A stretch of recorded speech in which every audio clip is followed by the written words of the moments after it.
তাদের অবস্থান স্বাধীন বাংলাদেশে জগন্নাথ হলের আনাচে কানাচেতে হবে, এটা আমরা জগন্নাথ হলের সাধারণ শিক্ষার্থীরা কোনো অবস্থাতে মেনে নেব না।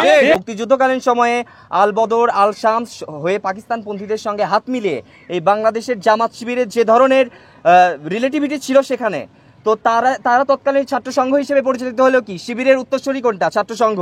সেই ছাত্র সংঘ কর্তৃক আমরা যে ধরনের ন্যাক্কারজনক গণহত্যা, এদেশের নারী এবং শিক্ষার্থী বুদ্ধিজীবী হত্যার যে ধরনের দৃষ্টান্ত আমরা দেখতে পেয়েছি, তাদের প্রতি বাংলাদেশের মানুষের, বাংলাদেশপন্থী মানুষের কোনো ধরনের আস্থা বিশ্বাস ভরসার জায়গা নাই। এবং সেই জায়গা থেকে তারা যে কোনোভাবে এই হলটাকে আসলে কুক্ষিগত করার চেষ্টা করলে এবং কোনো ধরনের ষড়যন্ত্রে লিপ্ত হলে তা কোনোভাবেই বাস্তবায়িত হতে দেব না। আমরা জগন্নাথ হলের সচেতন শিক্ষার্থীবৃন্দ এর বিরুদ্ধে কঠোর থেকে কঠোরতর অবস্থানে যাব এবং এই হলটার সার্বিক সুরক্ষা এবং নিরাপত্তা নিশ্চিতকরণে হল প্রশাসন এবং বিশ্ববিদ্যালয় প্রশাসন বরাবর আমাদের যতটুকু কার্যীয় কর্মসূচি লিপি দেওয়ার প্রয়োজন আমরা এই ব্যাপারটা নিয়ে করব। আমাদের এই যে পাশের শিক্ষক কোয়ার্টার আছে, এই শিক্ষক কোয়ার্টারে গোবিন্দ দেব স্যার খাচ্ছে, সময় তাকে ডেকে নিয়ে যাওয়া হয় এবং এরপরে গোবিন্দ দেব স্যার আর ফিরে আসেননি।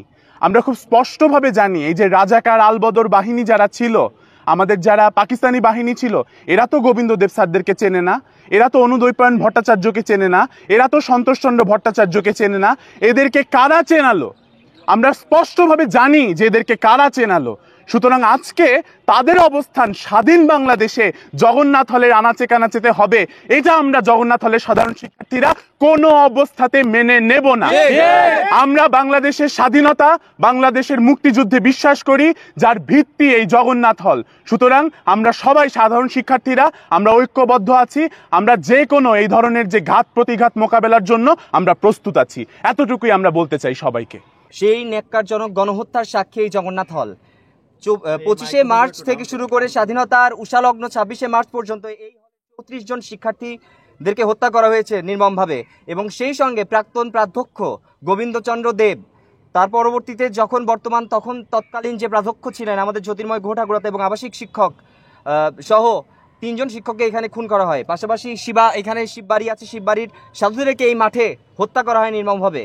তো ঐতিহাসিকভাবে জগন্নাথ হলে গণহত্যার যে কবর রচিত হয়েছিল, সেই কবরের উপর দাঁড়িয়ে যে বা যারা এই হলে অবস্থান করে যে টার্মে হোক, যে পরিচয়ে হোক, তারা আমাদের এই হল হচ্ছে হিন্দু বৌদ্ধ খ্রিস্টান সকলের ঐক্যতানে চলে এবং এখানে আমরা সবাই ঐক্যবদ্ধভাবে প্রবাহমান কাল জুড়ে রয়েছে। এবং এই হলে অবস্থান করে স্বাধীনতার পরাজিত শক্তি এবং 24-এর পরাজিত শক্তির যারা দোসরগিরি করতে আসবে এখানে, তাদেরকে কঠোর হস্তে প্রতিহত করা হবে।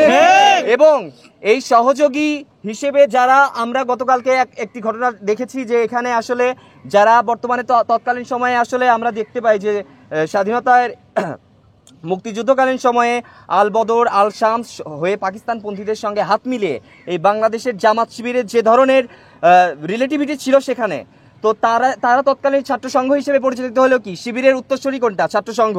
সেই ছাত্র সংঘ কর্তৃক আমরা যে ধরনের ন্যাক্কারজনক গণহত্যা, এদেশের নারী এবং শিক্ষার্থী বুদ্ধিজীবী হত্যার যে ধরনের দৃষ্টান্ত আমরা দেখতে পেয়েছি, তাদের প্রতি বাংলাদেশের মানুষের, বাংলাদেশপন্থী মানুষের কোনো ধরনের আস্থা বিশ্বাস ভরসার জায়গা নাই।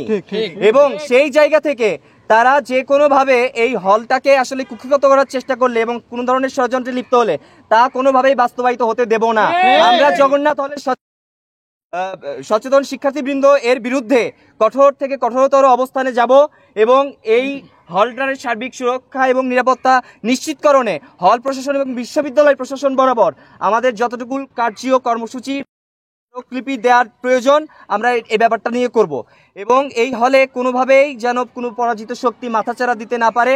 আমি আহ্বান জানাবো জগন্নাথ হলের সচেতন শিক্ষার্থীবৃন্দদের যে তারা যেন প্রত্যেকটা ব্যাপারে কনসার্ন থেকে তারা যেন প্রতিহত করার মতো সেই ধরনের ঐক্যতা গড়ে তোলে।